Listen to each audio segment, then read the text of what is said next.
Good day friends, I'm Dr. A.S.K. Gupta and I'm going to talk to you about the fibroid associated with the pregnancy. How do the fibroids behave and what is the effect of fibroids on the outcome of the pregnancy?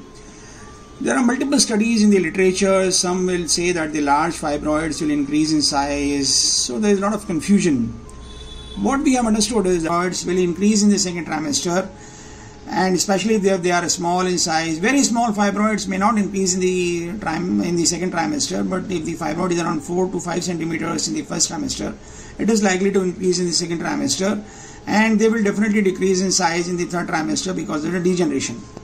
You can see that she is a patient on 30 weeks of pregnancy. This is the fetus, and in the right lateral wall of the uterus we find there is an intramural fibroid which is around 8 centimeters in diameter, and it shows varied echogenicity. The characteristics of the fibroid in the pregnancy are that they have a echogenic rim and heterogeneous echotexture. They are ovoid or spherical in shape.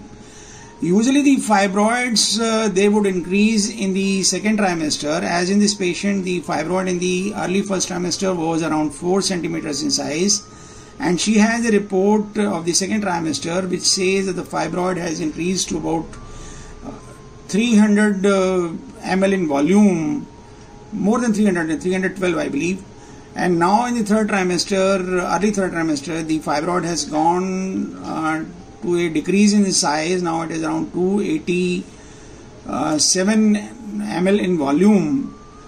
So it means the fibroids, if they increase in size in the second trimester, they are likely to decrease in the third trimester, because the increasing size leads to the degeneration of the contents in the fibroid, and the fibroid undergoes degeneration because there is hampering of the blood supply in the central part of the fibroids, causing the degeneration, and this degeneration at times can cause pain.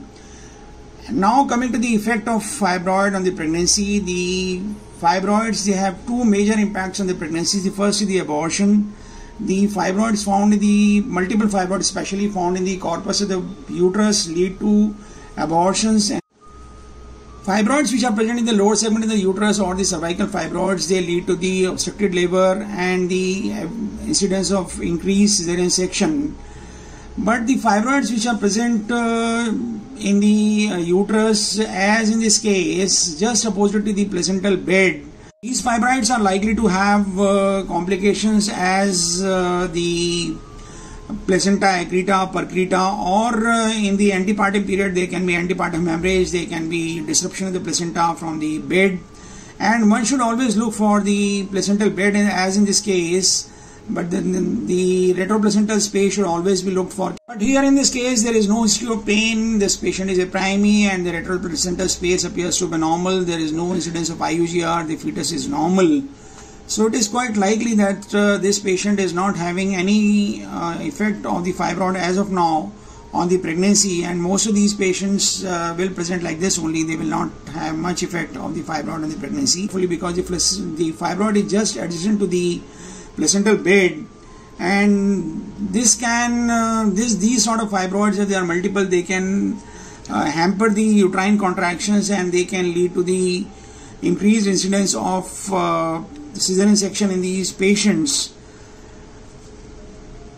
Fibroids like this can be missed on the casual examination, as it was missed by me in this patient, and the patient herself later on told me that she has a fibroid, and on careful examination we found that the fibroid is there, because these fibroids are generally on the lateral aspect, and we generally keep ourselves concentrated on the fetus and the fetal development. So one has to be very careful, and the previous history and the previous examination, previous ultrasound reports may help the ultrasoundologist to pick up the fibroid.